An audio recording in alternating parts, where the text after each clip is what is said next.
Good morning and welcome to the Senate Executive Departments and Administration meeting of March 9th, 2022. We're going to open the day by opening the public hearing on House Bill 1610 and call the prime sponsor, Representative Mcguire.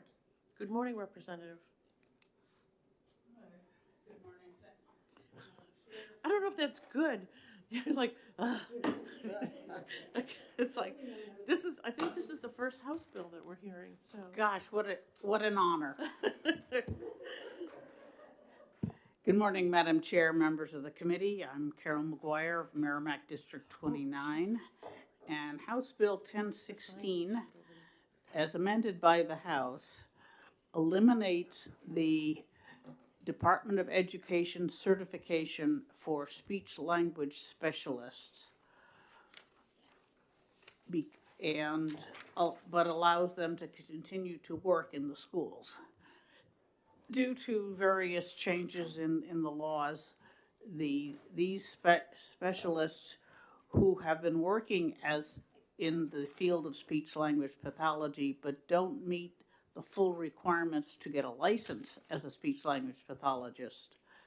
They have been working in the schools for decades until it was determined they needed a license rather than just a certification. So those people who met the full requirements as a speech language pathologist were so licensed, and I believe there are something like 6 or 8 people that don't meet the requirements but are still working in the schools satisfactorily. And so what this does allows them to keep working, but they do not have the license as a speech language pathologist because they don't have the full qualifications. What else there? And that is about what it does. Okay, thank you very much for your testimony, Representative. Are there any questions from the committee? Okay.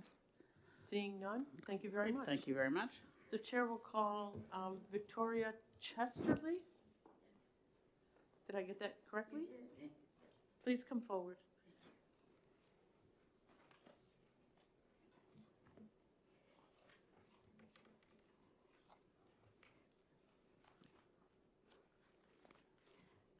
I'm here to testify in favor of passing the amendment to HB 1016. I'm a resident of Nashua. I've been a speech language pathologist since 1976, and I've served on the New Hampshire Speech Language Association's executive board in a number of positions. I've also represented New Hampshire on the American Speech and Hearing Association Advisory Council. My most recent employment was the director of the Speech Language Pathology Assistant Program at Nashua Community College, but I've also worked in pretty much all the other settings at one time or another. The issues that will be resolved by the passage of this amendment, or this bill, are consolidating governmental oversight of all individuals providing speech language pathology services under one agency. And also, it will eliminate the Department of Education speech language specialist endorsement. Consolidating governmental oversight of all providers of speech language pathology in one agency will allow for consistency in rules and procedures. It may also reduce the public's confusion about our professional titles. The Department of Ed currently requires that licensed speech pathologists also hold the school speech language specialist endorsement. Eliminating the speech language specialist endorsement will reduce the burden of additional paperwork on the licensed speech language pathologists when they have to maintain 2 separate state level credentials.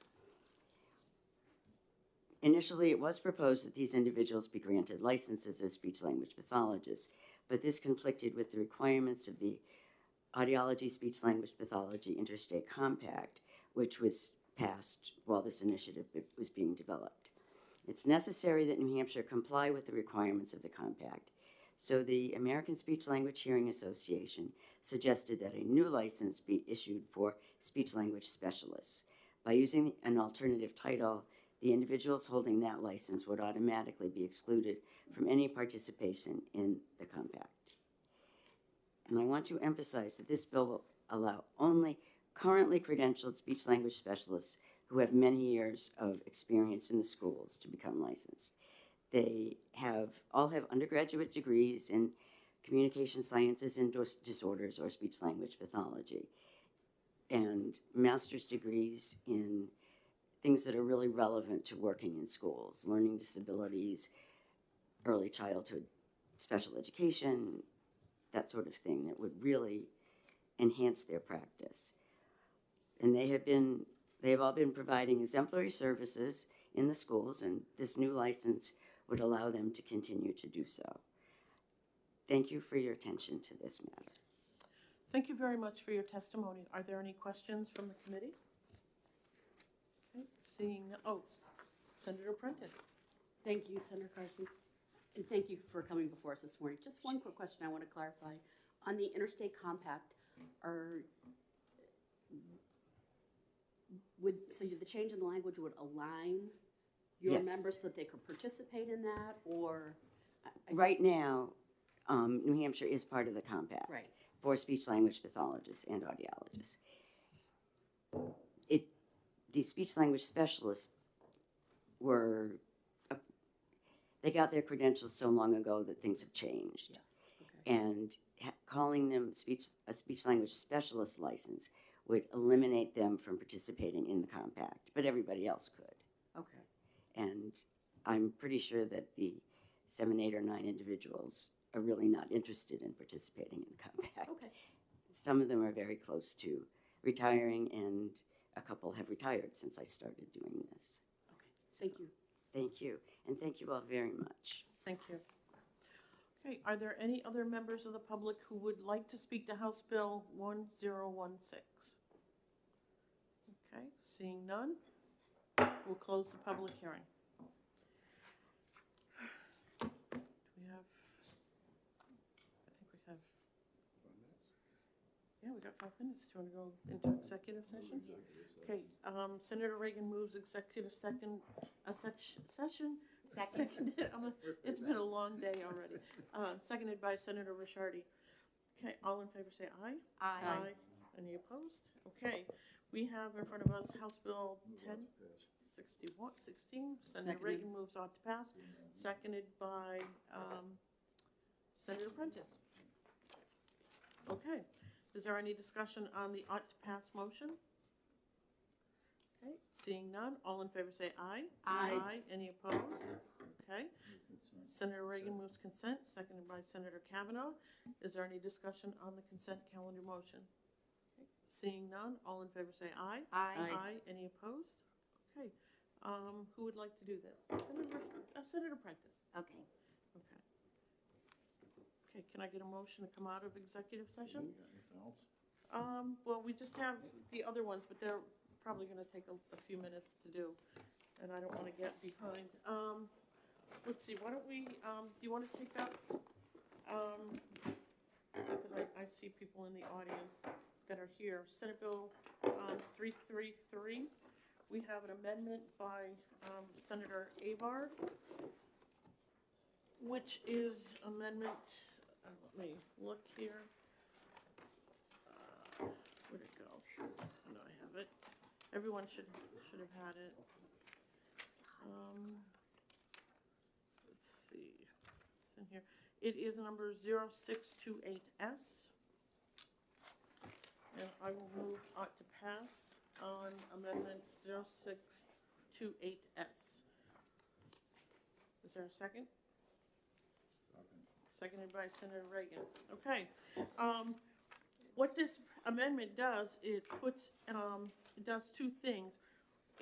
When you talk about home health care provider, it includes a case management service provider in that definition, and it also gives you a definition of what a case management service provider is, and this is taken right from the federal definition of what a case manager is. It was something that we discussed during the public hearing and was testified. We've received information from Heidi Kroll and Bob Clegg and Carolyn Virtue about all of this, and they're all in support of the amendment. Okay, is everyone ready to vote? We have an ought to pass on the amendment? Okay, I'm just looking at Senator Prentice, who's looking at. I'm good, thank you. Okay, so we have an ought to pass motion on amendment 0628S. All in favor say aye. Aye. Any opposed? Okay. Is there a motion on the bill as amended? Moved by Senator Kavanaugh, seconded by Senator Prentice. Is there any discussion on the bill as amended? Okay. Seeing none, all in favor say aye. Aye. Any opposed? Okay. Is there a motion for consent? Moved by Senator Reagan, seconded by Senator Kavanaugh. Is there any discussion on the consent calendar motion? Okay. Seeing none, all in favor say aye. Aye. Any opposed? Okay, and I will take this one. Okay.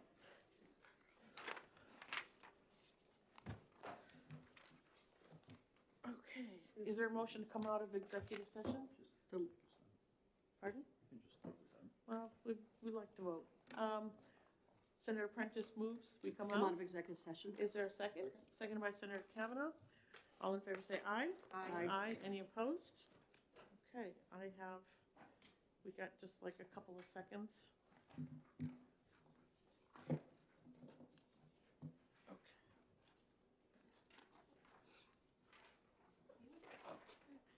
We can do some more.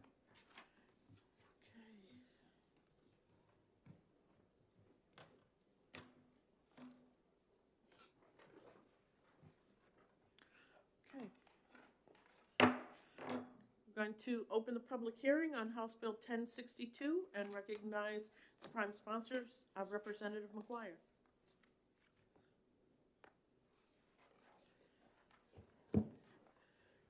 Thank you, Madam Chair, members of the committee. I'm Carolyn Mcguire, representing Merrimack District 29, and House Bill 1062 is a very simple request of the director of the OPLC to eliminate the requirement that the Electrology Advisory Committee conduct the competency exams and grade them, because this will allow the OPLC to outsource the exams, which there are professional organizations that are able to do it, and not require the advisory council to actually schedule and arrange for the exams, proctoring and all that. So it should make the office a bit more efficient.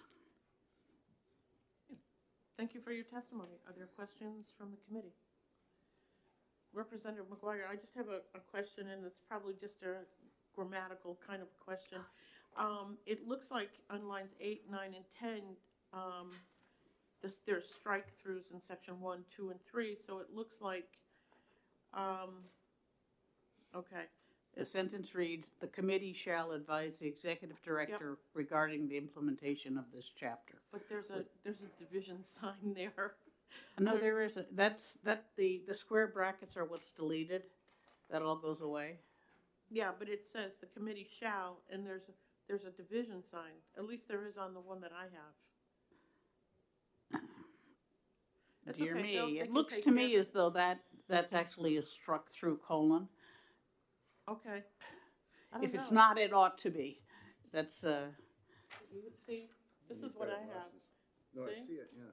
That's what I have. I think that's actually a colon with a strike through in it. No, that's not what it looks like to me, but that's okay. We'll I believe that can be fixed as an editorial yeah, change. I'm sure it can. I was kind of curious why that was there, but nope, There we're was a good. colon there in current statute. Yeah, I don't have a colon. I have a division. No, you could come take a look. It's a division sign. So That's it's okay. I thought we're getting into math now. That's great. Mathematics is a very important topic, although I don't believe it's very relevant to the Electrology Advisory agree. Committee.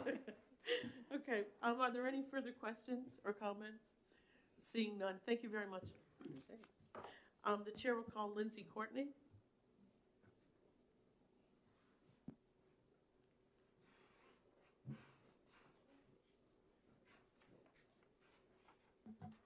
Good morning, Madam Chair, members of the committee. For the record, Lindsay Courtney, Executive Director, Office of Professional Licensure and Certification. This is a very simple, what we would consider to be a cleanup bill. The large majority of our professions source out administration of examinations to third-party vendors that can be held accountable through contracts. That method generally allows applicants to take examinations in between board meetings at their convenience. Particularly because there's a small number of electrologists licensed in the state and a small number of individuals who seek examination in the state, the office believes it's more efficient to contract out those services utilizing a vendor as opposed to requiring the advisory board members to come into the office to administer exams. With that, I'd be happy to answer any questions, and I've provided some written testimony to that effect as well. Thank you very much for your testimony this morning, Ms. Courtney. Are there any questions from the committee? Okay, seeing none, thank you very much. Are there any other members of the public who would like to speak to House Bill 1062? Okay, seeing none, close the public hearing. Executive session. Okay. Senator Reagan moves executive session, seconded by Senator Kavanaugh. Okay, we have in front of us House Bill 1062. Is there a motion? Move on to pass. Okay, Senator Reagan moves out to pass, seconded by Senator Ricciardi. Is there any discussion on the ought to pass motion?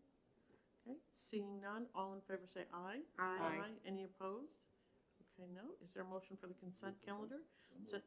Senator Kavanaugh moves consent, seconded by Senator Reagan. Is there any discussion on the consent calendar motion? Seeing none, all in favor say aye. Aye. Any opposed? Okay. Senator Ricciardi, would you like to do Yes. this one? Okay. Okay. Let's pull out our trustee bills, because we have until 9:30. Okay, the next one we could do is House Bill 361, which concerns the bail commissioners. I will tell you, I have had multiple meetings on this bill with the bail commissioners and with the Chief Justice to try to figure this out. We have tried over the years to figure out a way to get these folks paid, and it seems like every time we come up with something, there's another problem that comes up. And quite frankly, I think that the whole system needs to be overhauled, and I'm going to take that on as a project for me during the summertime to work with all parties to see if we can come to an agreement that we can create a system that's going to work and that people are actually going to get paid. Because I feel like we just keep putting patches on a system that's not working.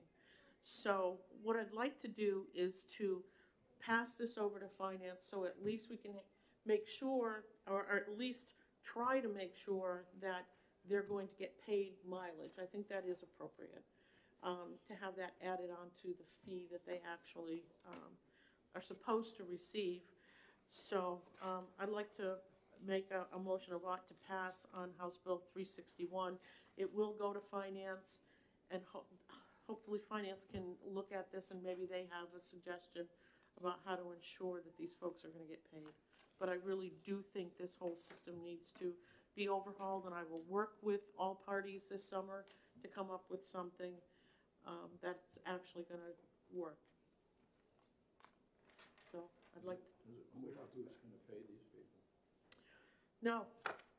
No, that's why I think maybe sending it to finance and finance can try to figure that out. Because the legislation we passed a few years ago was to make sure that the court system was going to pay, the judicial branch, and they're not. I talked to the administrative judge, and he said they were told to cut their budget. And so they're still struggling to get paid. And you heard the testimony, some of them are thousands of dollars in arrears.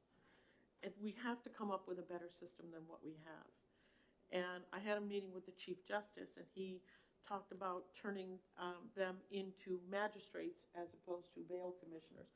But that, we can't do that with this bill. It would be really comprehensive and take a lot of work that we just don't have time to do right now. I think it should be a new bill coming forward in the fall. I met with the bail commissioners about this. They were not happy with the idea of becoming magistrates. So already they're, so I will work with them over the summer to see if we can get to a place where everyone can be in agreement and move forward with a new program. It's the only thing I can think of doing, because whatever we pass, it's not working. We want to pass. Okay, Senator Reagan moves out to pass, seconded by Senator Kavanaugh. Oh, that's right, I said ought to pass, Senator Reagan seconds it. Okay, is there any further discussion on the ought to pass motion? Okay, seeing none, all in favor say aye. Aye. Aye. Any opposed? Senator Reagan moves consent, Second. seconded by Senator Prentice. Is there any further discussion on the consent calendar motion? Seeing none, all in favor say aye. Aye. Aye. Any opposed? Okay, and I will take this one out, Chantal. Okay. We have another 5 minutes. Why don't we take up Senate Bill 363, an act relative to service credit for certain Group 2 retirement eligibility. I have an amendment I just received at 9:05. I'm going to put copies and. 9:05. It's what I was talking about earlier. I have okay, that. all right. So I'm like, I have that line here. I thought it was. I had it in 9:05. rough form here, but I went through Okay. it, have it taken care of by OLS. Yeah. So it would match up with your amendment that you had done. Oh, okay. So it's a complete all? No, it'll just, is it replicated? Did it include your language in this one? Because if that's the case, we don't need this one. Okay, Senator, can you point out the language? Can't find where they put it. This is just shifting, the purpose is to shift the cost to the state, that the state would cover the cost of this.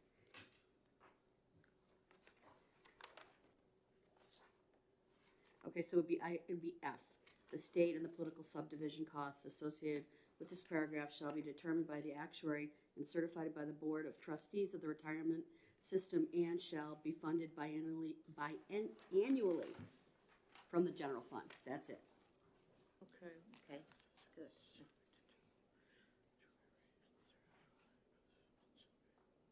And I'm just gonna look at yours again, make sure I'll do this last. Okay. Do we have any idea? I mean, I know that what the cost would be to the general fund. Do we have, I mean, because we're shifting it away from the retirement system. So it was $200,000 was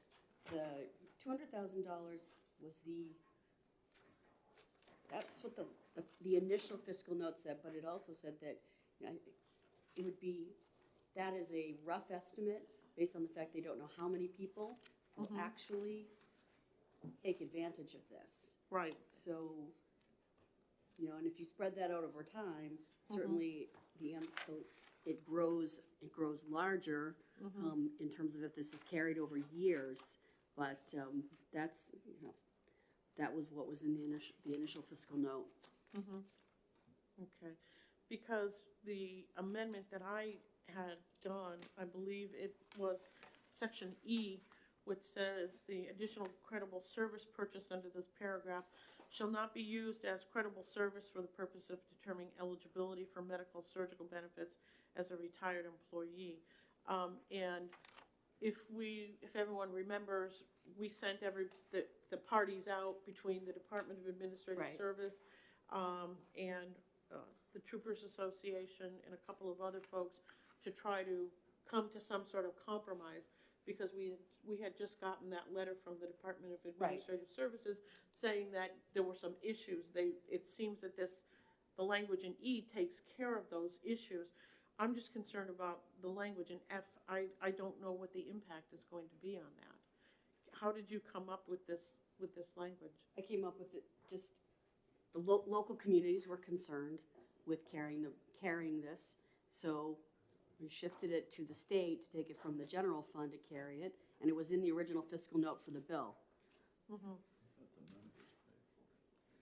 Yeah. That's the contribute, the members would they're gonna buy back their time, but when they buy back their time, there's still a contribution that comes from, the employer.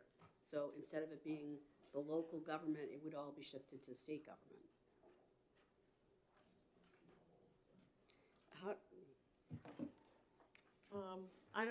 Senator, I'm not sure about that. I understand what you're trying to do, and I know that you're trying to save the municipalities money, but I think it's just coming out of one pocket versus another pocket. There's still that expense.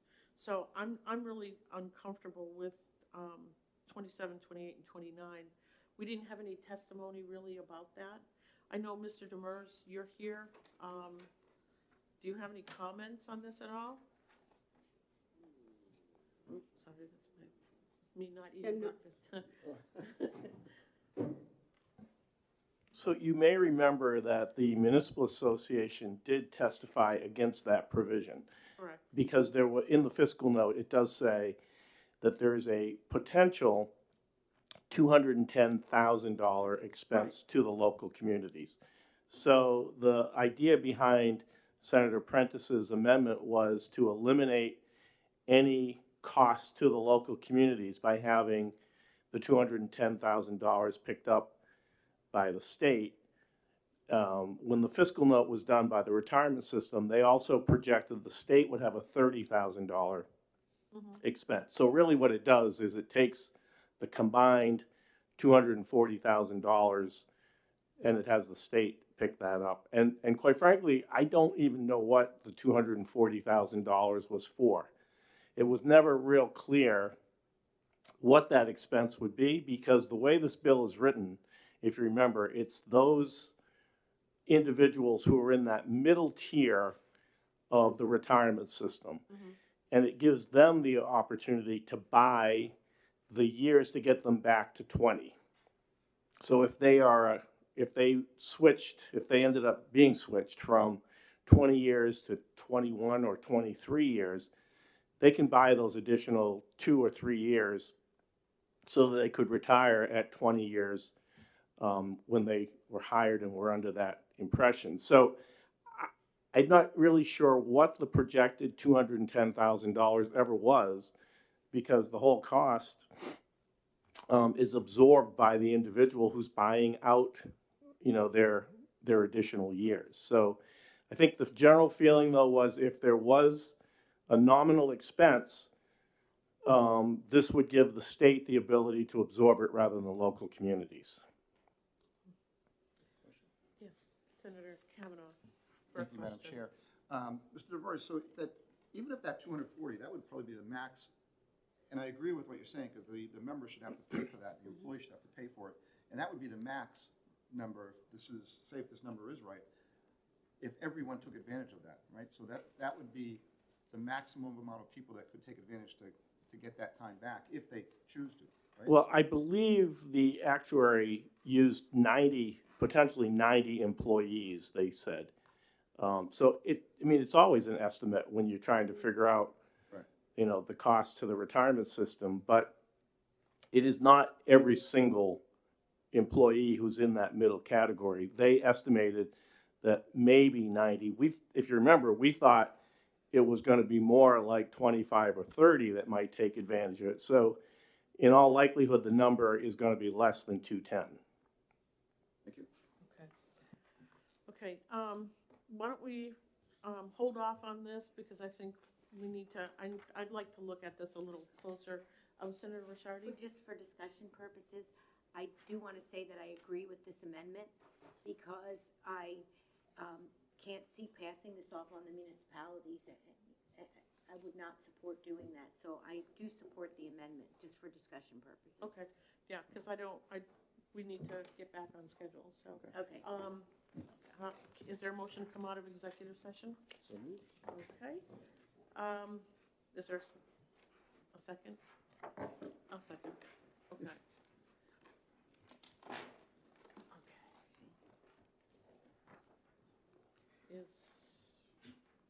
She's not speaking. Okay. Who's speaking?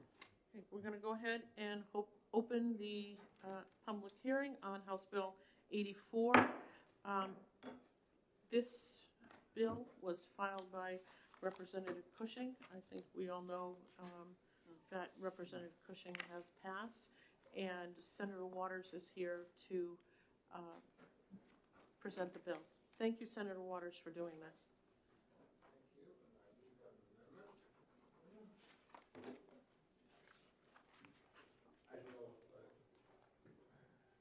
Excuse me, Madam Chair. Senator David Waters, District 4. I didn't know if Representative DiLorenzo or Representative Mcguire would be here to introduce this, but I'd be happy to do so. Senator David Waters, District 4, introducing Representative Cushing's bill, House Bill 84, an act declaring May 21st, 2022 as Ona Judge Staines Day. And quite simply, May 21st, 2022 would be declared Ona Judge Staines Day in New Hampshire, on the day in 1796 on which she self-emancipated herself from the president's house in Philadelphia. And let me just tell you a few things about Ona Marie Judge Staines and why she's such an important historical figure for New Hampshire who ought to be given this honor. I will reference a magnificent book about her called Never Caught, which was published 2 years ago now, maybe 3 years ago now. And I know the author, and it's just really an extraordinary story, not only about her life here in New Hampshire, but also in New York and at the President's house in Philadelphia, and then at Mount Vernon and her family's background there. She was born about 1773 at Mount Vernon. Her mother and grandmother were enslaved by the Custis side of the family, by Martha Washington's family.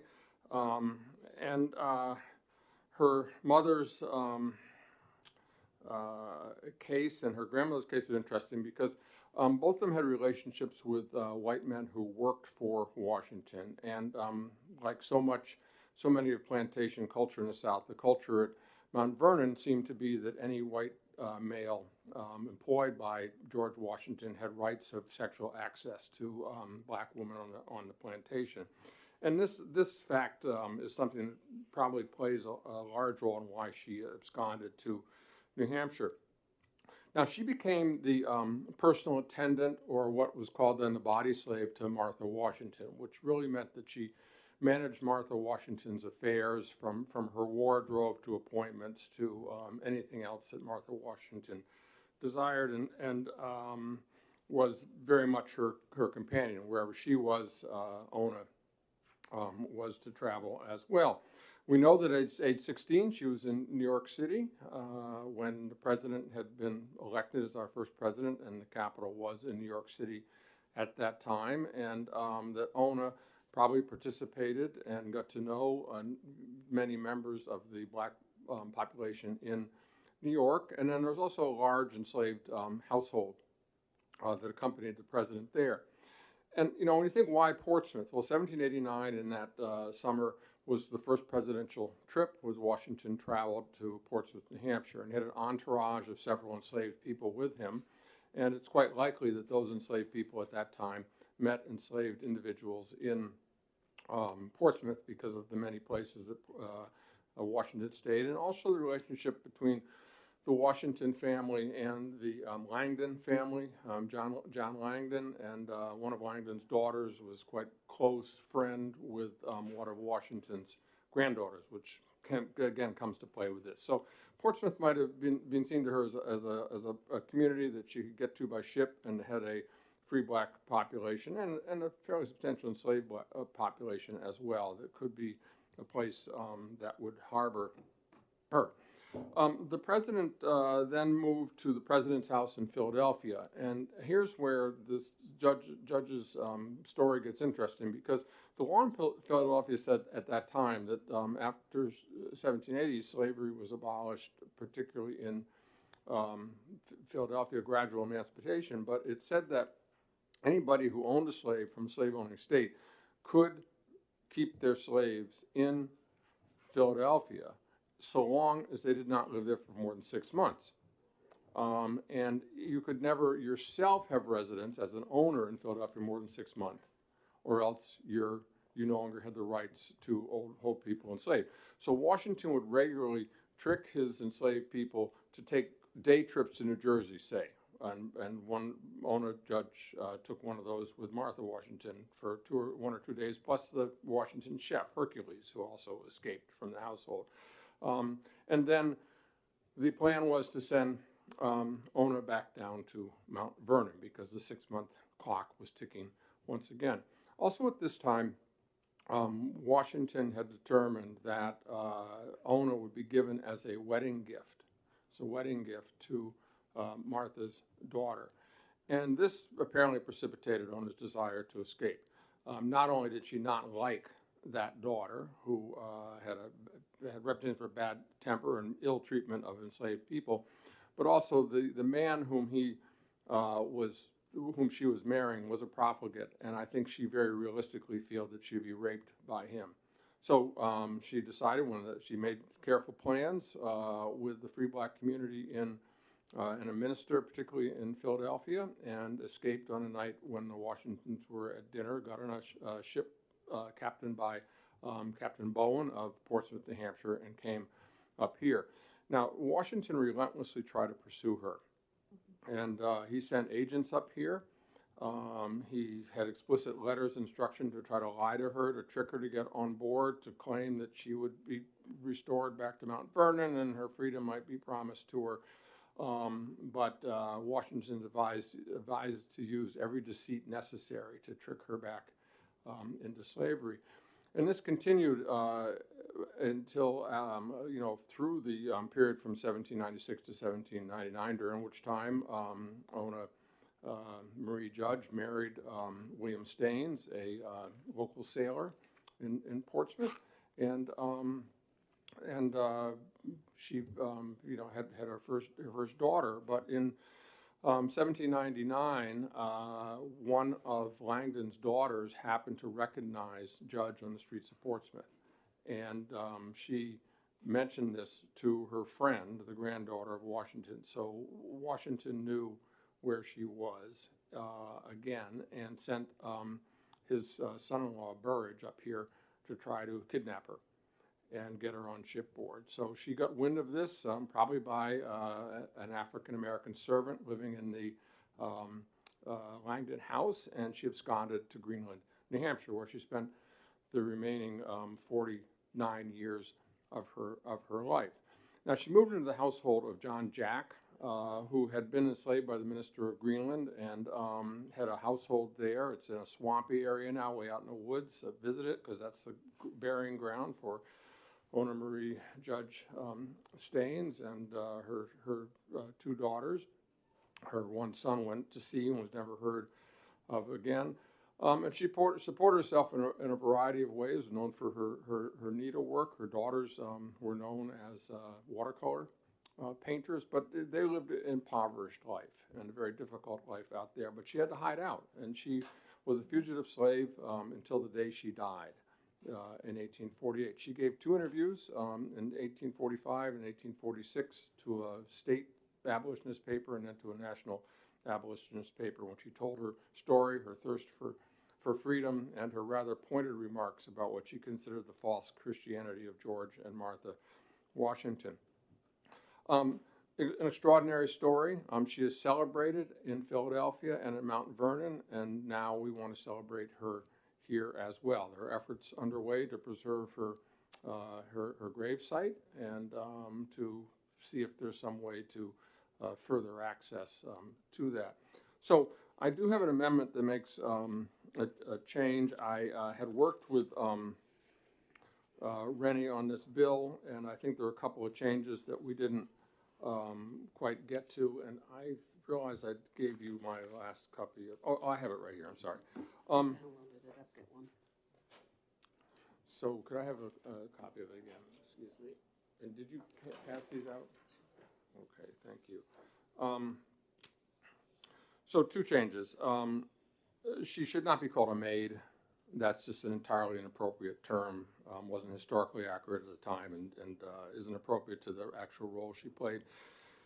And then secondly, she never lived in freedom in New Hampshire. She was always a fugitive slave. So I think we should change that to a self-emancipated fugitive for the rest of her life rather than living in freedom.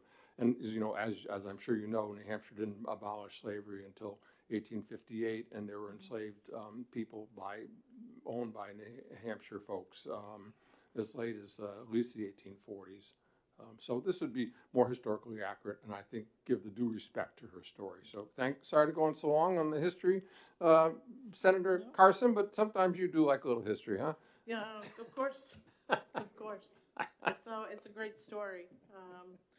We have this summer, CSG is doing their national conference, not their national, their Eastern Regional Conference in Manchester, and I know that the author of the book, we reached out to her to have her be one of the speakers. So wonderful. I think it would just be great to learn more about New Hampshire's history. Anybody wants to visit the burying site out in the woods past the swamp? You're going to do a field trip? I'd be glad to take, we could probably arrange it, actually. Okay. Yeah. Okay. Thank you very much, Senator, for your testimony. Are there any questions from the committee? Okay, seeing none, thank you. Are there any other members of the public who would like to speak to House Bill 84? Yes, Representative, would please come forward. I did sign in. Oh, okay. You signed in on a separate sheet. Okay. Not a problem. We'll take care of that. Good morning, Well, good Representative. morning, Chairman Carson and honorable members of the committee. My name is Representative Charlotte DiLorenzo, and I represent Newmarket and Newfields. I am in my third term, and I'm a member of the House Judiciary Committee. I'm a co-sponsor of this bill.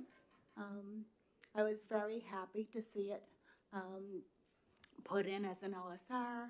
I think it's a really important story. It's a story of perseverance, to think that this woman could go from slavery into self-emancipation, and she did it mostly on her own.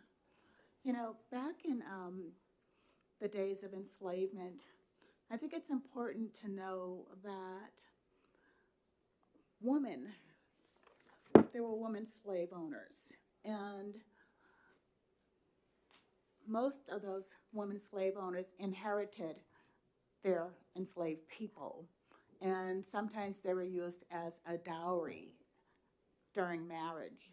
Now, what's really peculiar is that married woman slave owners who had inherited enslaved people were pretty independent, and their assets were, of course, enslaved people, but those assets were totally separate from any community property within the marriage. So those women had a lot of autonomy, and that's a story that I think needs to be illuminated a little bit more. I'm reading a book called They Were Her Property, and it talks about, women in slavery and, what their roles were. I think that we often think of women as the softer, kinder, gentler sex, but there are evidently women during that period who also profited from enslavement. But I think that misjudge judges.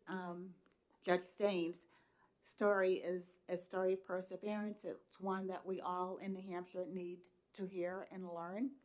And it's a story of strength, perseverance, and just, self-determination. So that is my story, and I'm welcome to take any questions. Thank you. Thank you very much for your testimony this morning, Representative. Are there any questions from the committee?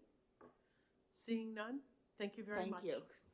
Are there any other members of the public who would like to speak to House Bill 84? Okay, seeing none, I'll close the public hearing. So let me put this one here.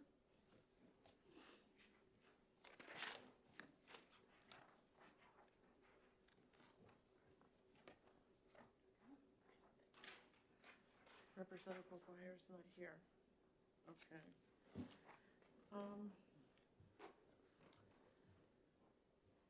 Let's see. John, do you want to? Oh, no, here's Carol. Okay. Bruce's. Okay.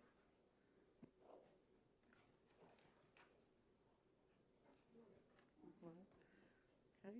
We're going to go ahead and open the public hearing on House Bill 457 and recognize the prime sponsor, Representative Mcguire. You came in just right at the right time. No. Oh, but she is the only one signed up.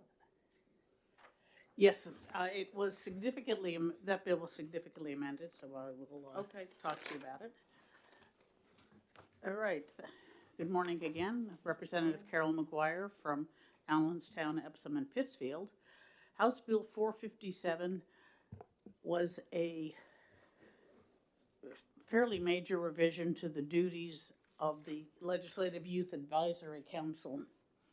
When it got to my committee, we discovered that despite the law requiring them to have geographic and cultural diversity, the members of this council were concentrated in the populated southern part of the state, basically in Manchester and Nashua and Concord. And so they were not really meeting the requirements of the statute. We did hear that one of the problems was that since they're youth, many of them have difficulty getting around the state. So, as amended, the bill simply allows all but 2 of their meetings to be remote so that they can manage to have their people attend. And we will look and see if they're actually doing what they're supposed to be doing. Mm-hmm. But at the moment, they have not been. They've been, as I said, concentrated in the populous parts. They don't seem to have much diversity of thought among the members. So if you choose to delete the whole advisory council, I wouldn't object. But at the very least, we ought to allow them to have remote meetings, because for people who don't drive, that's a significant advantage. I'll try and answer questions. Thank you very much for your testimony. Are there any questions from the committee? Representative, it says on line 4, at the discretion of the co-chairs, regional subcommittees may be established. Is this to address the inequity that currently exists between most of the members being concentrated in cities? That's part of it. That's in current statute. It's probably intended to address what are local issues that, as you say, in rural areas or whatever. Okay. Okay. Thank you very much, Representative. The chair will call Representative Hill. Thank you, Madam Chair. For the record, I am Representative Greg Hill. I serve the town of Northfield and 1/3 of the city of Franklin. The original bill was mine, and it was designed to help with what I saw as a failing over in this group over a 10-year period or so, it does get slowly more and more segmented, as the representative mentioned. The way that they're finding new members is by handing out applications to their friends. So it becomes a self-licking ice cream cone. There's fewer and fewer people that come from diverse areas because they're handing those applications within their own school district, for instance. So it is, if you go back on the legislative history of why this was created, it's not even coming close to fulfilling its original promise. The idea was for us as legislators to get some input from the youth and issues that affected youth. I think you would be hard-pressed to find half of the legislature that even know that the group exists. They are supposed to be sending out an annual report. There's been, I think, 2 out of the last 5 years that they've sent out a report. It's just not happening the way it should. One of the suggestions I made, I think, in a prior bill was that we probably could even stand having a representative be a co-chair of this group full-time, and so that they would talk with other school councils, student councils in other groups, just to get involvement, if that's what we were trying to do. They're not following the existing legislation. Those applications that we talk about, that's not mentioned in legislation anywhere. They're making their own way along the way, and I don't think they're fulfilling the promise of the council as it was originally designed. And that's really I have no problem with the amendment that was made. I do recognize that it has always been a problem. They're meeting on Sundays usually, and it was difficult for children without licenses to get from various parts of the state at the same time on a Sunday that usually is in the winter when the weather is bad. So I think the online system would work well for this group, but it still needs to go. It's like putting a flower pot on a burning house, you know, it really isn't solving the main issues. With that, I'll end my testimony. I'm happy to answer questions. Okay, thank you very much, Representative. Are there any questions from the committee? So I heard you say that you support the amendment, the idea of the remote hearings, but you would also like us to consider the actual underlying bill as well. Yes, I would, in a phrase, yes. The idea of the original bill, we have currently in statute 4 people that appoint members to the council. The governor, the secretary of state, the Senate president, and the speaker of the house. They don't coordinate.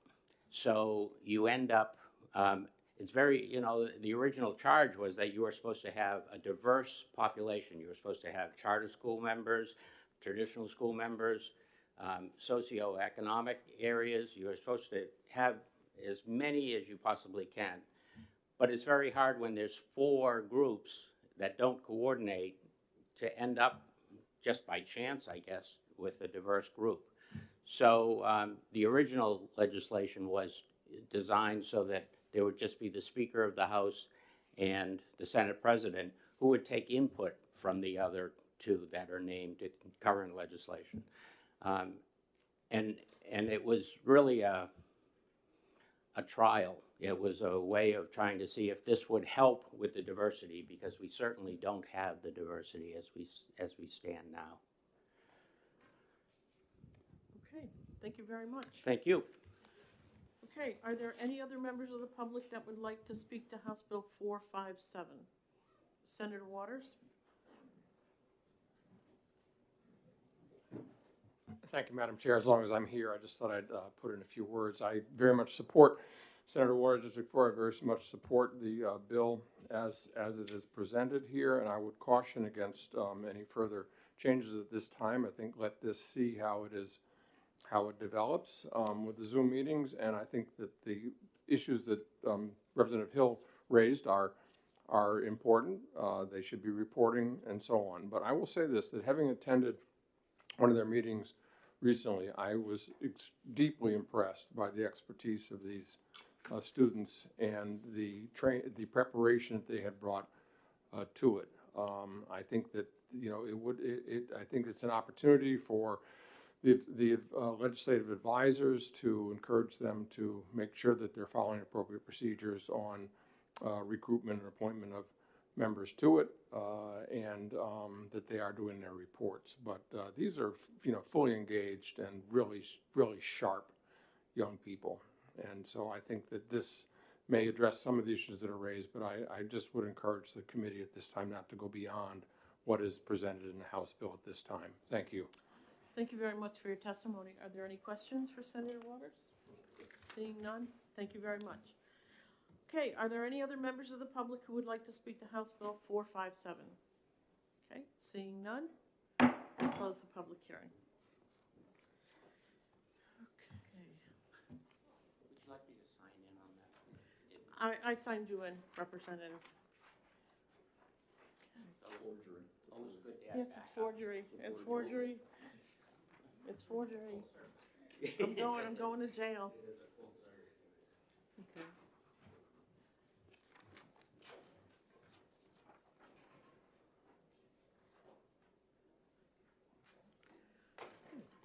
Is it?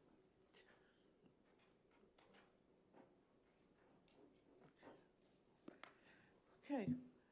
I'm going to go ahead and open the public hearing on House Bill 1427 and recognize Representative Mcguire.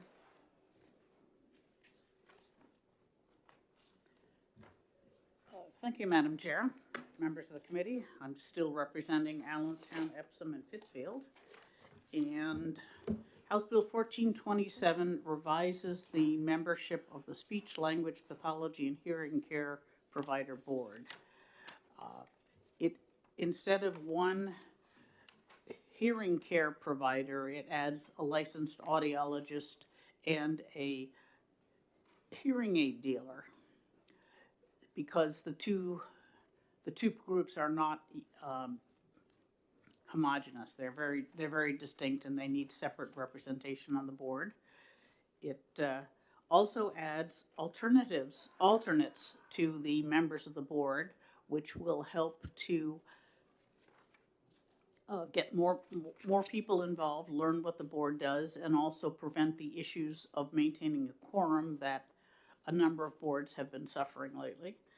And that's it. I'll answer questions if I can. Okay, thank you very much for your testimony. Are there any questions for Representative Mcguire? Okay, seeing none, thank you very much. Okay. The chair will call Sally Fellows.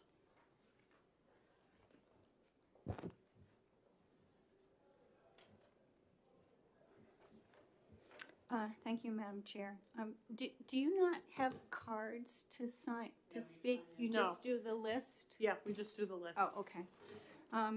So if I'd known Representative Mcguire was going to be here, I probably wouldn't have driven all the way from Holderness because I'm, obviously concerned about this possible shortage of gas and all that sort of thing. But since I'm here, good morning.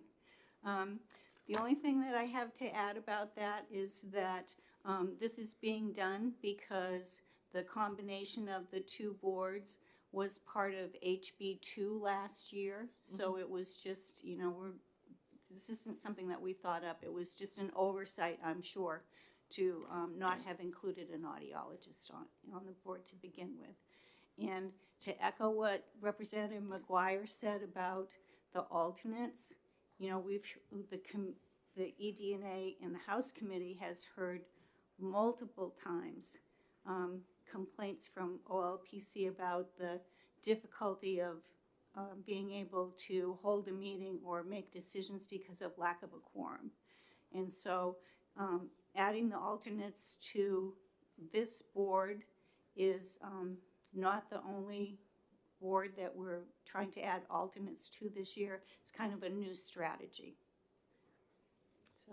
Okay, thank you very much for your testimony, Representative Fellows. Are there any questions for Representative Fellows? Seeing none, thank you very much. Thank you. Next, we will call Carolyn Drury.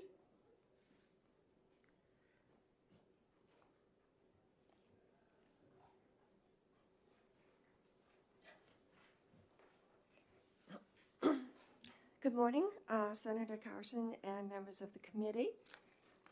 I'll give you a moment to get those out.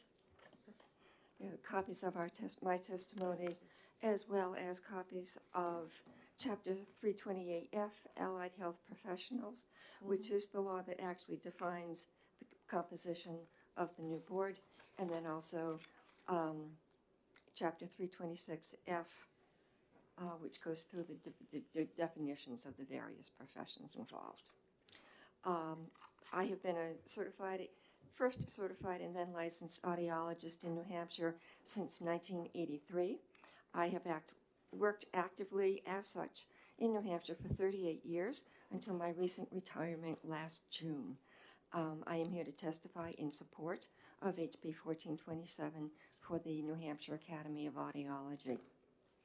The purpose of this, as has been previously stated, is to have both an audiologist and a hearing aid dealer serve on the new board, as they are different providers by training and definition. And again, you have the references in your packet. Just to run through the differences for you, audiologists are college or university trained in the auditory and vestibular systems, diagnostic testing and assessment of these, and also the treatment and assessment and treatment of both of these for both children and adults. Hearing aid dealers do not work with young children.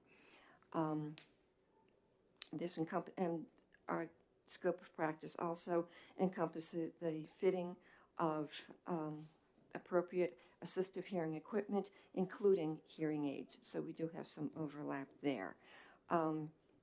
Professional entry degree requirements for audiology were changed in 2007 from a master's degree to a doctoral level degree. We work in various occupational settings, including hospitals, medical offices, rehabilitation centers, industry, universities, public schools, and private practice businesses. Hearing aid dealers, by state definition, must have at least an associate degree, but with no specified course requirements. It could be in anything, and are trained to perform a basic hearing test for the purpose of fitting and selling hearing aids. They work mostly in franchised offices for large manufacturers such as Beltone or Miracle Ear. They work in big box stores such as Walmart and Costco, large hearing aid sellers such as Hearing Life, and again, also small private practices. So we are quite different scopes. The original Hearing Care Providers Board purposely included both because we felt it was important to have that representative and oversight for both of the careers. And that format has worked well for us for the last 25 years or so, and we would like to see that maintained. So on that basis, I am here to ask for your to find HB 1427 ought to pass. Thank you very much for your testimony this morning. Are there any questions for Ms. Drury? Okay. Seeing none, thank you very much. Thank you, and thank you for your time, attention, and consideration. Thank you. The chair will call Lindsay Courtney.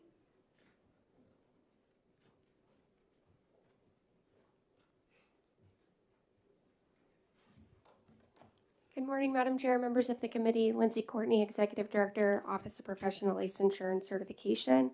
I wish to vocalize my support of this bill, House Bill 1427. I don't need to belabor the comments that were previously stated.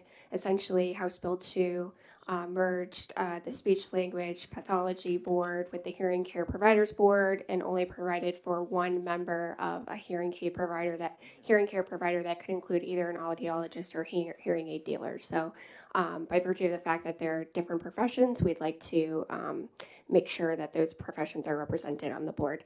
Be happy to answer any questions, and you should have a copy of my written testimony as well. Okay, thank you very much, Ms. Courtney. Are there any Any questions from the committee on the bill? Thank you. Seeing none, thank you.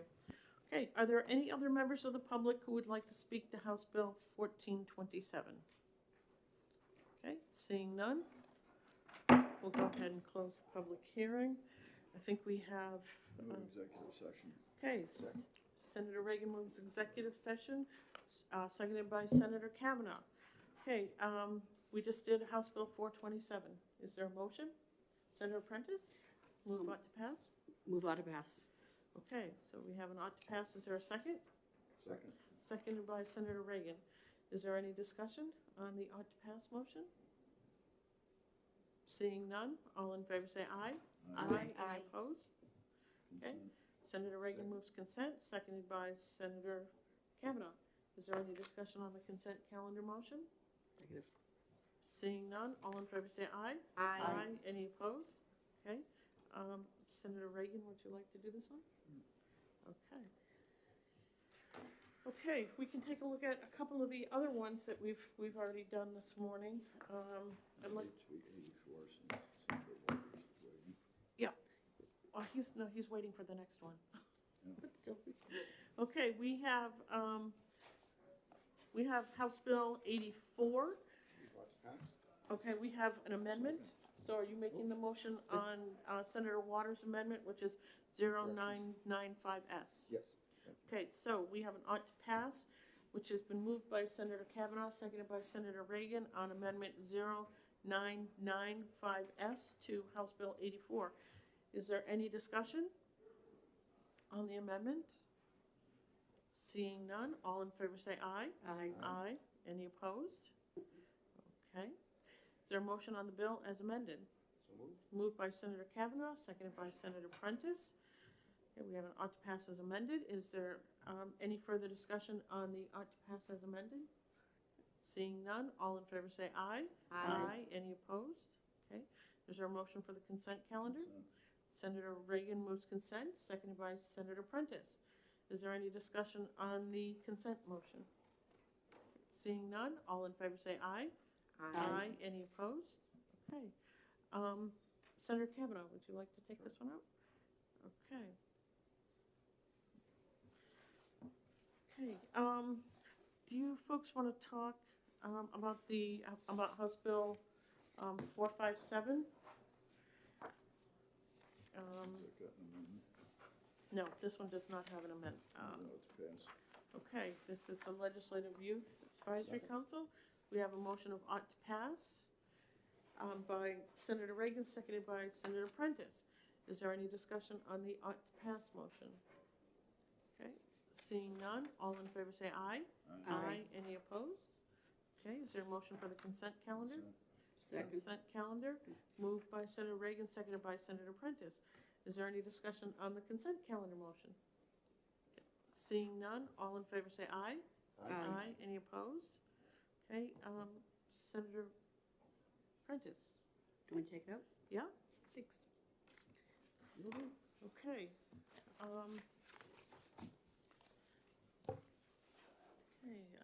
Let's see. Nope. We'll wait and we'll finish them up after we get done. We've got about 4 minutes. The committee, can I get a motion to come out of executive session? Moved by Senator Reagan, seconded by Senator Prentice. The committee will be in recess until 10:15.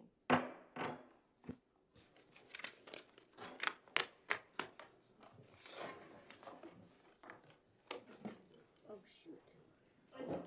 That's why I have my Apple on. I just turned it off. Thank you. Yeah.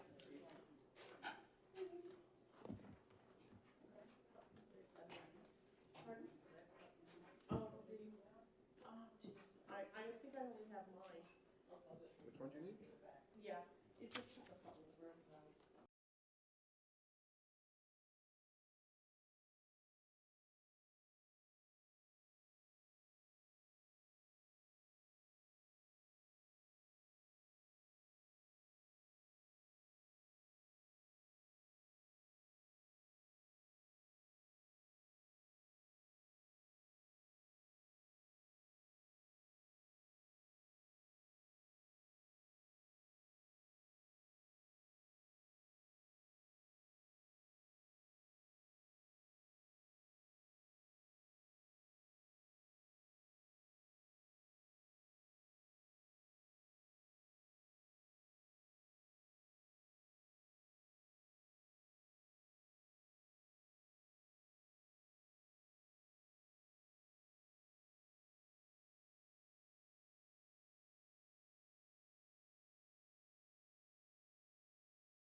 Too late.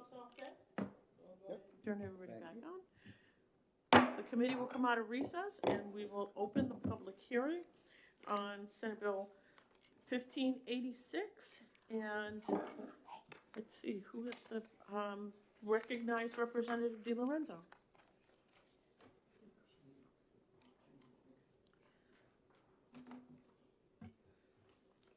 Good morning again, Representative. Well, thank you, Chairman Carson and honorable members of the committee. I stand before you with House Bill 1586, FNA, relative to a likeness of Wentworth Cheswell at the State House. Now, this bill essentially is what it says it is. We would like to see a likeness of Mr. Cheswell hung in the State House. Mr. Cheswell was born on April 11th, 1746 in Newmarket, New Hampshire. He was a man of colors and has said to have been the first African-American elected official in the United States. He was a Revolutionary War veteran and served under John Langdon and Langdon's Company of Light Volunteers. He rendered service in Saratoga.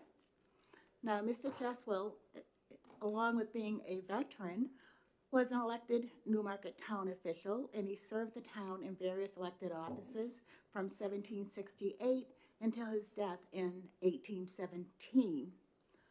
In 1801, Mr. Cheswell was among the founders of the first free library in the town, and he provided in his will for public access to his personal library. So, I passed out some paperwork, like 10 facts about Wentworth, and then a document entitled A Toast to Wentworth Cheswell, and that was written by a man by the name of John Herman from Newmarket, and who is the founder of the Wentworth Cheswell Historical Society, Appreciation Society, rather. So the town of Newmarket has rediscovered Wentworth's legacy, and we're working together in a grassroots effort to fund a monument dedicated to Mr. Cheswell. Now, when I was talking with another member of the House last year, they asked me, well, why don't you put in a bill issuing a portrait of Mr. Cheswell in the State House?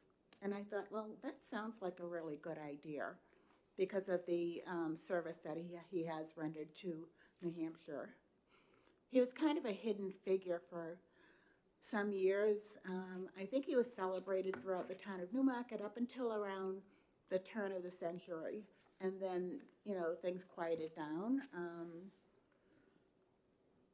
And Wentworth was pretty much a hidden figure.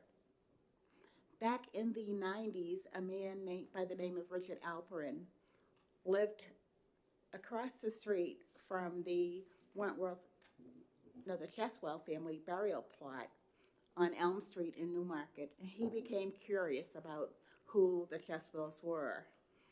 So he started doing some research.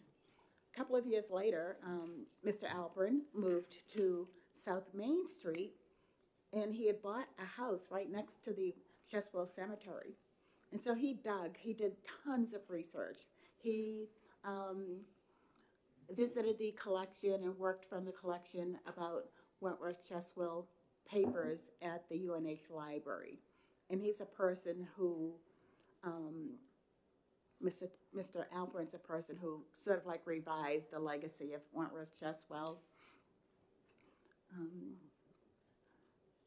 Wentworth Cheswell also attended Governor Dummer Academy, which is now Governor's Academy in Byfield. And it's really interesting because he attended there, and Booker T. Washington's son attended at Governor Dummer's. I was talking with the archivist at Dummer's last week and asked her if there were any likenesses of Mr. Cheswell within the archives at the Academy, and she said no. So we've got kind of a little little issue with really capturing a likeness of Mr. Cheswell. There have been no known images of him. And I think that Senator Waters could speak more on that as our historian. But I'm willing to take questions if you have any. Thank you very much for your testimony this morning. Are there any questions from the committee? Seeing none, thank you very much. Thank you. The chair will call Senator Waters.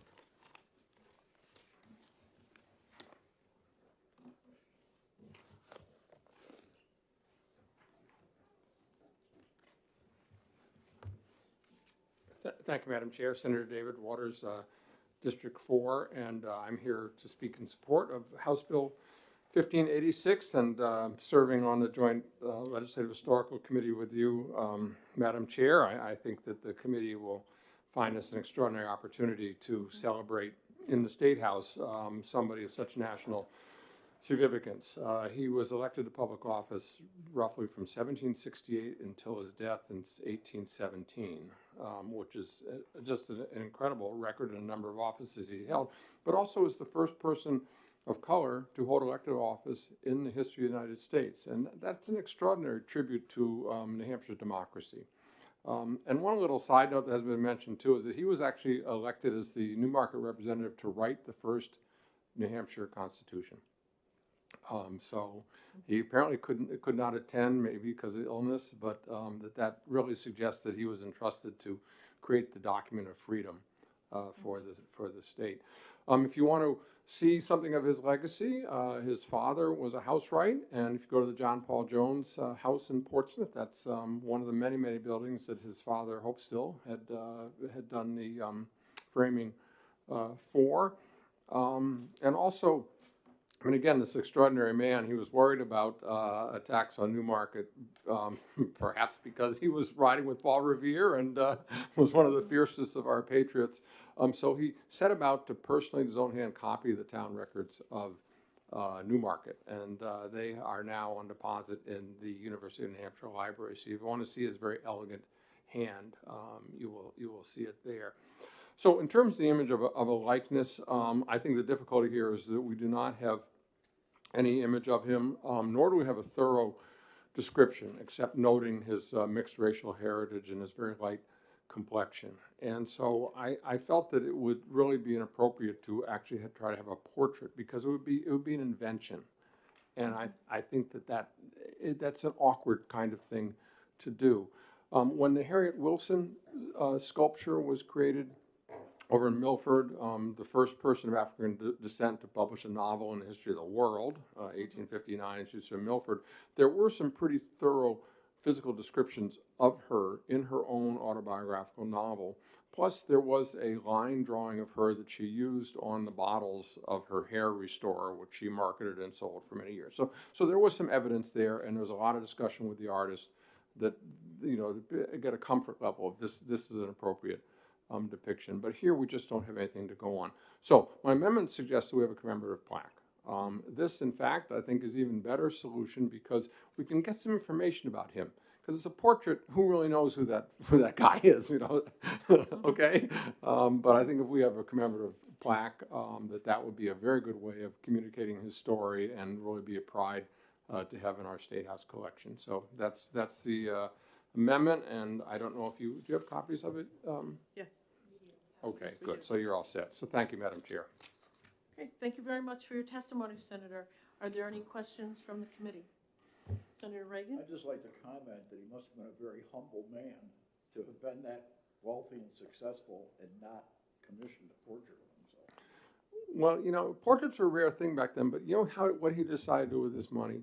He had an extensive library. He decided to fund and create the public library in Newmarket and put 1,700 books of documents from his personal collection, which is worth a lot of money, into that. And I mean, it's just an extraordinary testimony to his character. I think that public service and humility. You know.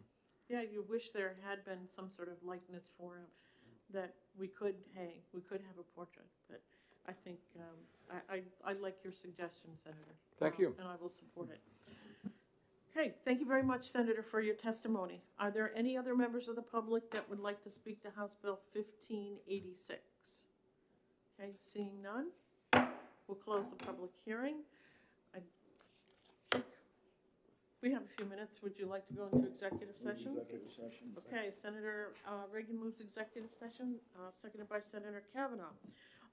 We have an amendment presented by Senator Waters, which is amendment number 0997S, which really talks about the commemorative historical plaque versus a portrait. Move on 997. Okay. Pass. Senator Reagan moves on to pass on the amendment, seconded by Senator Prentice. Okay, is there any discussion on the amendment? Okay. Seeing none, all in favor say aye. Aye. Any opposed? Okay. Move out to pass as amended. Ought to pass as amended by Senator Reagan, seconded by Senator Kavanaugh. Okay, is there any discussion on the ought to pass as amended motion? Okay, seeing none, all in favor say aye. Aye. Any opposed? Okay, is there a motion for the consent calendar? Consent. Seconded. Moved by Senator Reagan, seconded by Senator Rishardi. Is there any discussion on the consent calendar motion? Okay, seeing none, all in favor say aye. Aye. Any opposed? Okay. Is there any, who would like to do this? Senator Rishardi, would you like Sure. to? Okay. Okay. Is there a motion to come out of the So move. executive session? Moved by Senator Kavanaugh, seconded by Senator Reagan. Okay. We don't have anybody here.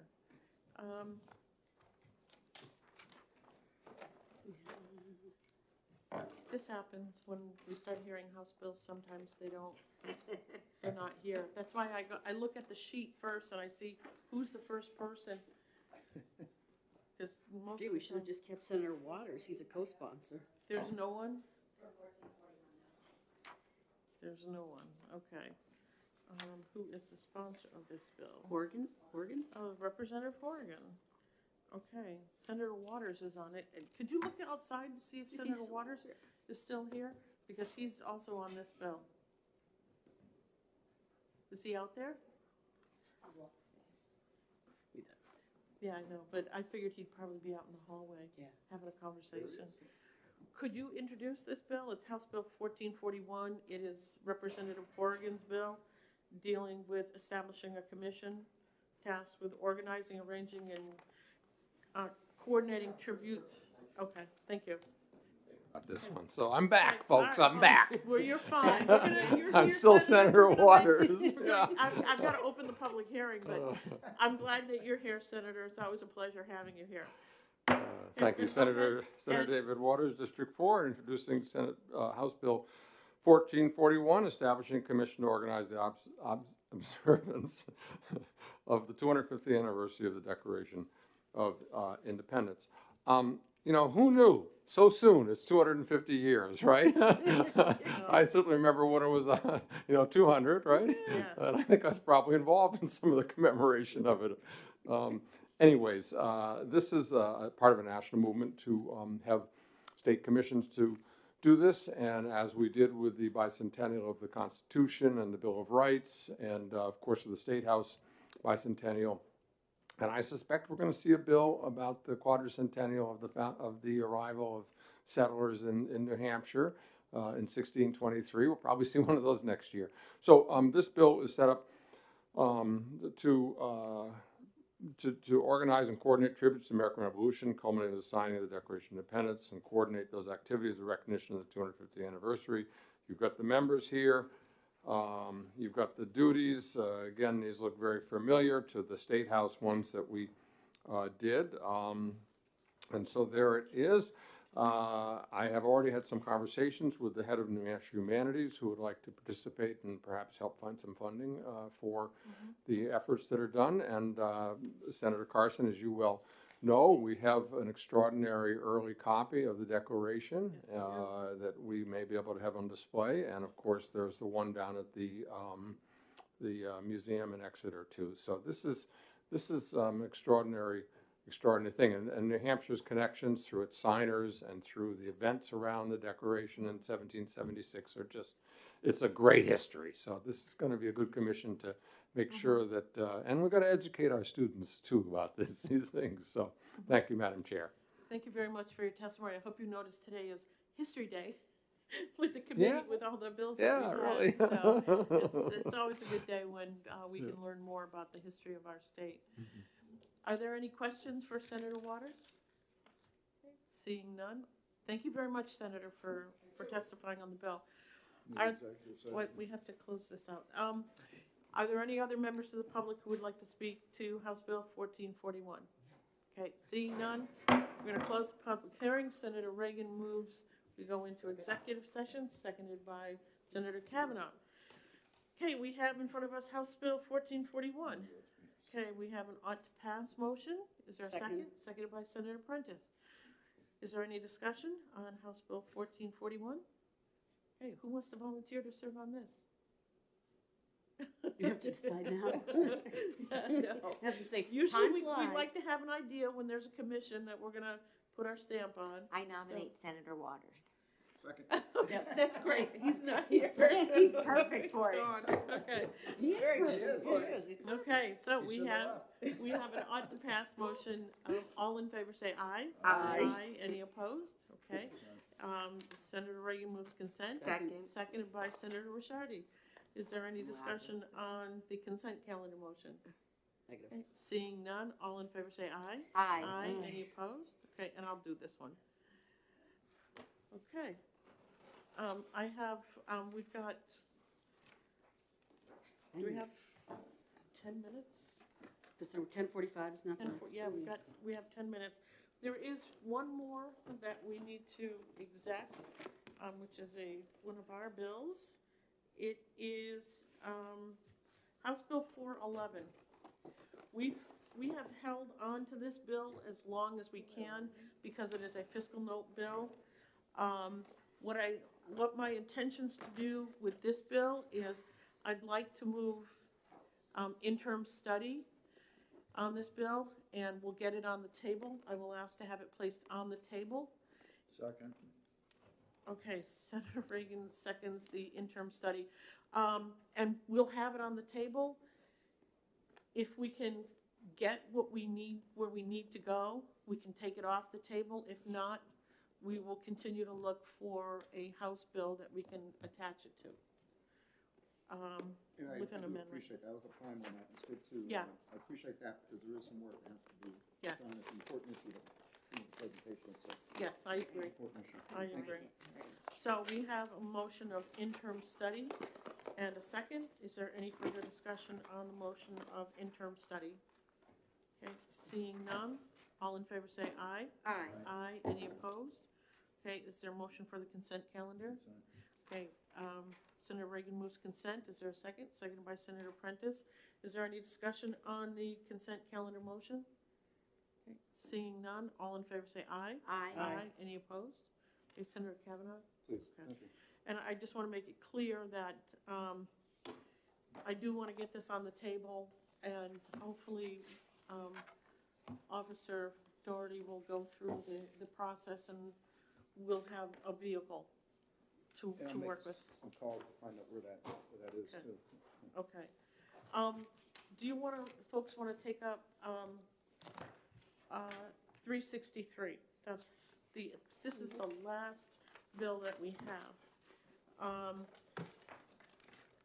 We have Senator Prentice's amendment, which is 1041S, that encompasses the language that was worked out between the Department of Administrative Services and the parties who would like this to come forward, with the addition of some language that was in an amendment that Senator Prentice brought forward back in January.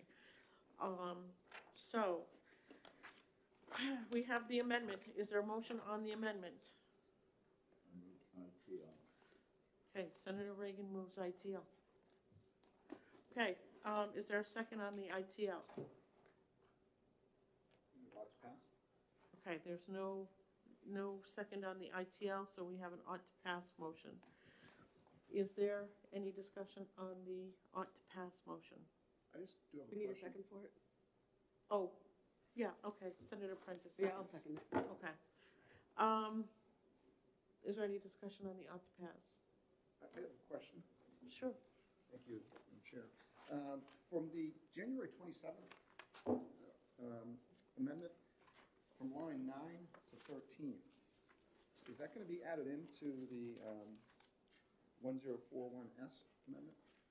I don't see it on there. I don't know if that could be added in to the extent. So the what are retirement you, system- what are you looking at, Senator, again? So the amendment 0335S, Yep. if you look at from line 9 to 13,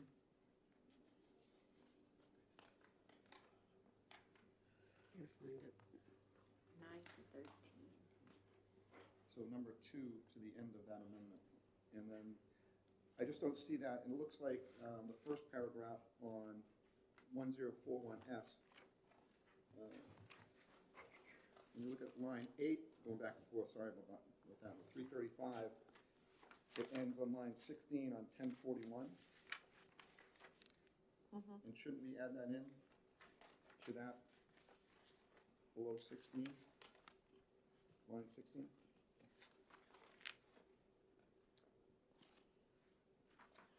Oh, I see what you're saying, because that is already, that has been added in A, but there's no 2 here. Correct.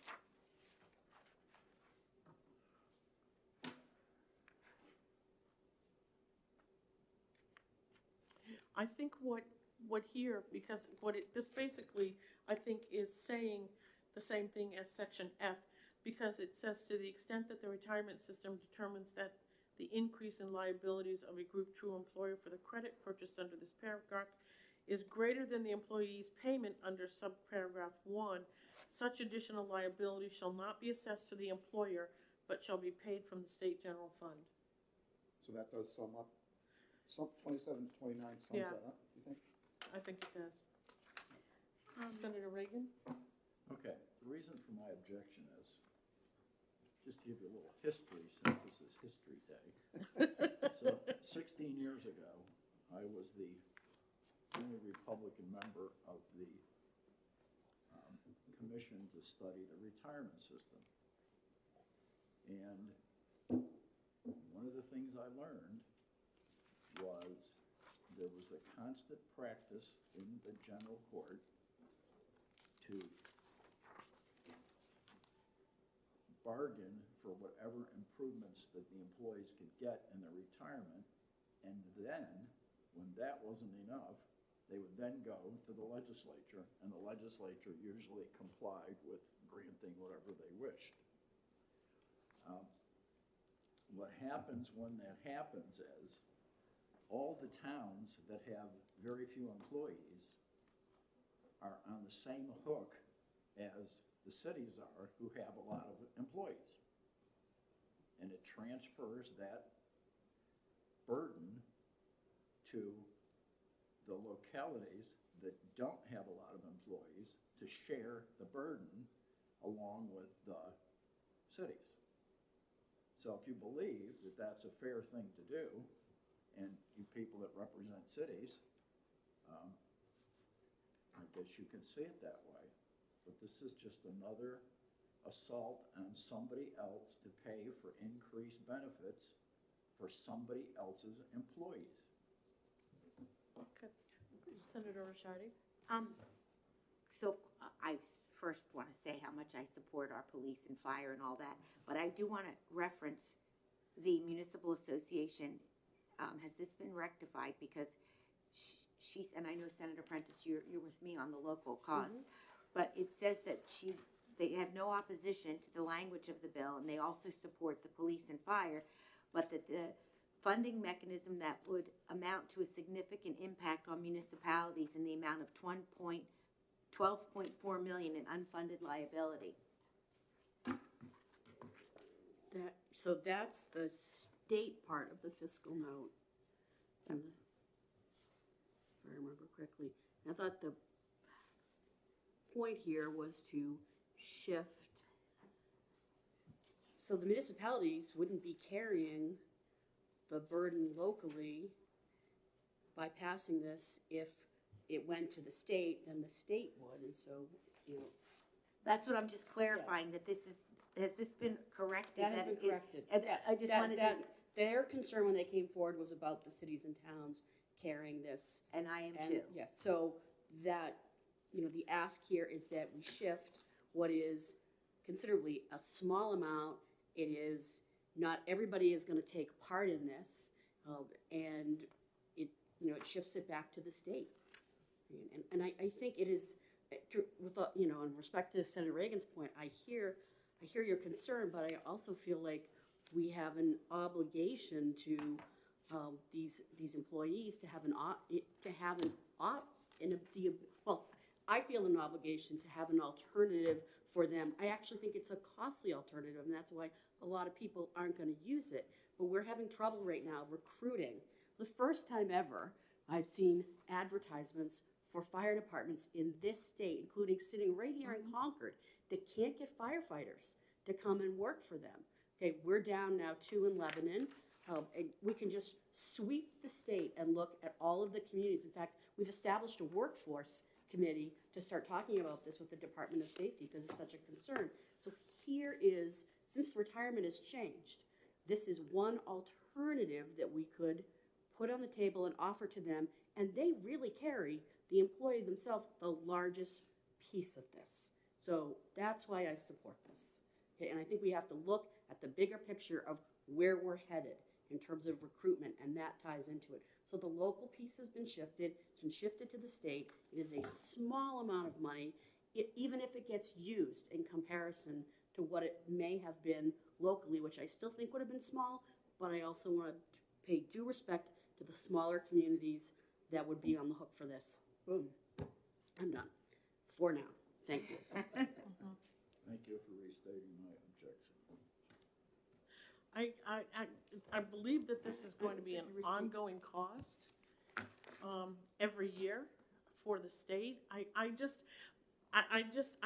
have some difficulty with this, and I understand why people want to do this. But when we did this, when the legislature decided back in, I think it was 2011, that we really needed to look at the retirement system because it was so deep underwater that we really need to make some systemic changes to the system in order for it to even survive. Mm-hmm. And we have, I think it was first done, I want to say in 2000, I think it was 2008 or 2009, we started the process of rolling back the state contribution to the retirements, to the municipalities concerning the retirement system. But I think a lot of people have forgotten that these contracts are made by the municipalities. The state doesn't get involved in those contracts. So I understand where people want to go, but one of the things we did, we said, okay, you're going to have to work longer. Because many of these folks would retire at age, 40, and then they'd go right back to work full time that following Monday, maybe even in the same department, and they were collecting their retirement as well as collecting their pay. And so we stopped that from happening as well. And so I understand there were people that were caught that were like, they were like 9 months, 9 years and 5 months. And all of a sudden they were cut off. I could see someone wanting to buy 1 year of service if they were in that 9 year, between the year 9 and 10. I think if we created something at that point, I think that's something that I could support, because I understand these folks were caught in between these system changes. But I think that having it between 1 year and 4 years, I think undermines that whole addition of those years that we went from 40 to age 45. I don't see this as a recruiting tool, because I see people going, oh, well, I can pay this and then I can get out. I don't have to serve the full term of up to age 45. I just have some issues with this. I think it needs more work, and I'd like to see a lot more people involved in this discussion as well. I mean, if we had, and I want to thank Mr. Demers and Mr. Bowden from the Troopers Association for working with Charlie Arlinghouse, our Commissioner of Administrative Service, to come up with something, but I just think it's not there yet. I think it just needs more work. So I can't support the amendment, I can't support the bill. And I have no problem making a motion of interim study on the bill, rather than killing it. So we do have a motion about to Yep. pass on the floor, but I just, to your point about, as a recruitment tool, you can't come in at 20 years old and start in buy your time out and retire. So Right. if you're 20, my husband joined the Lebanon Fire Department when he was 21 years old, and he served there for 30 years. Now, he was under the older system, but that's what we want, is we want to make a strategic investment, I think, as a state and as municipalities, in bringing these public safety workers into the system and holding on to them. And this, why do we have this gap now? We really have to look at that, Right. in terms of hiring. So I do think, it's not like you can just come in and the next day find your way. Right. And that's actually being, that comment is disrespectful, and I didn't mean it that way, but they still would have to serve for Correct. years. Right. So I just wanted to be clear on that. It's not an automatic, like, I'm in, I'm gonna buy this time, and I'm gonna go out, so. But, Senator, I hear what you're saying. If we could create a program that would address those individuals that got caught in that, we're at the 10-year, that's it, and they were like at 9 years, or 9 years and 5 months, and allow them to buy that 1 year, I don't have a problem with that. I just think that this is going to create a problem, because that program would be there, and then it's eventually going to go away, because all the firefighters and police officers that got caught up in the changes within the retirement system, there's only going to be a finite number of them that were at that 9 years.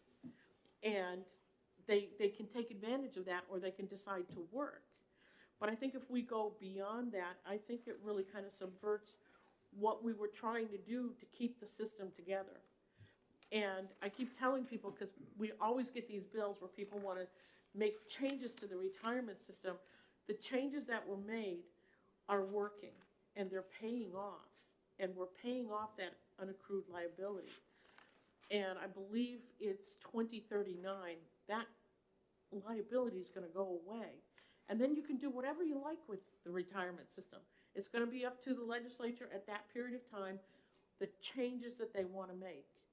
But I'm concerned about the little pieces that we're trying to take off here and there, and what it's going to do to the system as a whole, because that's how we got into the problem in the first place. A number of decisions were made that should have been addressed, that weren't. Back in the 1990s, we forgave the municipal portion, and that never should have happened. I mean, we were in a recession, and we wanted to help the municipalities. And so we rescinded their portion and it should have been for a defined period of time, and it wasn't. And it just kept going on and on and on. And it hurt the system. It really did. It hurt the retirement system. And so everyone now is paying for that mistake, including the municipalities. And we've got a great investment committee. We made a lot of changes to the investment committee. It's working beautifully. The returns that we received last year were amazing, well above projections. But we had to lower those expectations because they weren't realistic. I'm just concerned about all the little pieces that people are now trying to take out of this and what the effect is going to have on the system as a whole. So, Senator Reagan has the next bill, so I think he's kind of signaling to us that. Why don't we make a motion to come out of executive session, and after this bill, we'll go back into executive session. Okay. Is there a motion? Senator Kavanaugh moves we come out of executive session, and Senator Ricciardi seconds. Okay, we have one final bill to hear today, and that is Senate Bill 1045. It's Senate Bill 460, and we'll recognize the prime sponsor, Senator Reagan. Good morning, Senator Reagan. Good morning, Chairman Carson and members of the Executive Departments and Administration Committee. I bring to you today Senate Bill 460 relative to salaries for employee positions approved by the Joint Committee on Employee Classification. So there's established in law a method of changing the classification and pay grade for non-classified employees. And agencies who have employees and they wish to change their pay grade, they present a proposal to Department of Administrative Services and fill out a quite lengthy questionnaire relating to the particular job. This is probably the largest one of these change sheets since I've been involved for 16 years with JCEC. The questionnaires are forwarded to an outfit, the Korn Ferry Hay Group of California, and their business is evaluating jobs as to where they fit regionally and nationally for compensation. Occasionally, we have a problem with a job that we need to exceed the pay rate that's in statute. Most of these that you're looking at in Senate Bill 460 are job title changes that also go through JCEC. So we have always done this much more simply than we're doing this now, but we had a researcher who used to take care of the bill entirely. And we just created an amendment to any bill because it didn't matter, because it was already approved by the committee, by the fiscal committee, and by the Joint Committee on Employee Classification. So that's what's happening here today with all of these changes. And principally, there's been a tremendous number of job title changes in the Department of Health and Human Services. So this is a major cleanup bill for that purpose. And that was brought about by Commissioner Myers, who discovered 80 job titles at HHS that didn't relate at all to what the people did. Mm-hmm. But they used the slots. I think the most famous one was they had a job and they said, okay, this job should pay this much money. What can we do? And they said, well, we'll just make them the dentist. Because at the time they had a dentist. So they had the slot, but they didn't use it for a dentist, but then they used it for something else. And that's when he said, no, let's stop doing this and get these jobs where they belong. So that's what we have before us today. Thank you very much for your testimony, Senator. Are there any questions from the committee? Okay, seeing none, thank you very much. Are there any other member of the public who would like to speak to Senate Bill 460? Okay, seeing none, we'll close the public hearing. Can I get a motion to go into executive session? Moved by Senator Kavanaugh, seconded by Senator Prentice. Okay, we just heard Senate Bill 460. Is there a motion on Senate Bill 460? Motion on to pass. Okay, Senator Prentice moves on to pass. Is there a second? Second. Seconded by Senator Ricciardi. Okay, is there any discussion on the ought to pass motion? Okay, seeing none, all in favor say aye. Aye. Any opposed? Okay, is there a motion for consent? Moved. So moved. Okay, moved by Senator Ricciardi, seconded by Senator Kavanaugh. Is there any discussion on the consent calendar motion? Okay, seeing none, all in favor say aye. Aye. Any opposed? Okay, Senator Reagan, you want to do this one? Okay, all right, let's finish up our discussion on Senate Bill 363. Move executive session? Okay, we're already in executive session. Oh, Because that's we right. just did that one. So, Sure. we do have an ought to pass motion on the amendment. Let me get back to here. Amendment 1041S. Is there any further discussion? Senator Ricciardi? So with your concerns and maybe some of the wrinkles in the bill, if we were to do a study, I would really like to work with you on perfecting it. I just want to put that out there. So, Thank you, as Okay. always. Senator Kavanaugh, and I would like to be included on that as well. And I mean, I agree with 90% of what you were saying, and I think a lot of those fixes are there, but I think what this does, it does affect that. Looking at what Mark Bowden says, Captain Ebert, and Chief Ragassa, it looks like it's just that small group. I mean, you have Yeah, some of them like 9 years, 5 months. Yep. That's gonna fix this, and 9 years, 9 months. And I think this does that without harming the system, and especially with the amendment coming back and the state put that money in. And that's why I feel like I still support the amendment and the bill as ought to pass, because I think it does target that small group. And out of that small group, when I asked Mr. Demers earlier too, I think even in that small group of eligibility, I think that is gonna be even more targeted. That's not gonna be, right. much of a drain. So that's where I am with it. I'd like to see it go forward, because I know things were fixed and things are getting better, but I think this is something that's coming from members that are, employees that are affected, that we can try to fix. And I'd like Right. that's why I'd like to go forward with it. Thank you.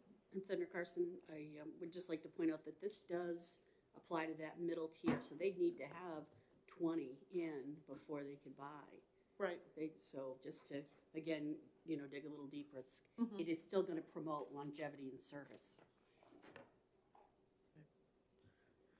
Okay, we have a motion of ought to pass on amendment 1041S. Is there any further discussion? Okay, all in favor say aye. Aye. Opposed? No. No. Okay, so the amendment fails. I'd like to make a motion of interim study on this bill, seconded by Senator Reagan. I do think that this is a really important issue. And I'm glad Senator Ricciardi has stepped forward. I know Senator Prentice, you would want to work on it. I'm sure Senator Kavanaugh would, I would as well. That we can tighten this up to the point where we can all support it. I just think right now that there's just, it's not there yet. It's just not there yet. So we have the motion of interim study. Is there any further questions? I'll make that commitment to the rest of the committee that we will work on it during the summertime. Okay. I do have, it's probably not a good question, but I'm gonna ask it. Is there a way to do it where you try it, like, I hate to use the word a pilot, but like you try it and you see, is it gonna solve things?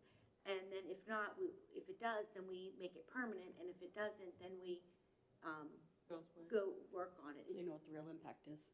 Right, Yeah. I just was wondering, that way it's sort of a, I don't know, a fair compromise? Yeah, I mean, those are all things that we can talk about because instead of the state shouldering total responsibility, there's a way you can split it in half.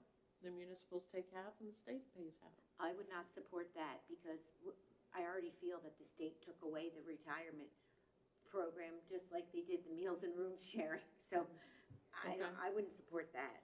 Okay. Okay, so we have a motion of interim study. Is there any further discussion? So I think there's lots of ideas, so. Okay, seeing none, all in favor say aye. Aye. Aye. Any opposed? I'll support the interim study. I'm hesitant, but I think it keeps Okay. it alive. Yeah. Yeah, I'll support interim study. Yes. Okay, so it's 5-0.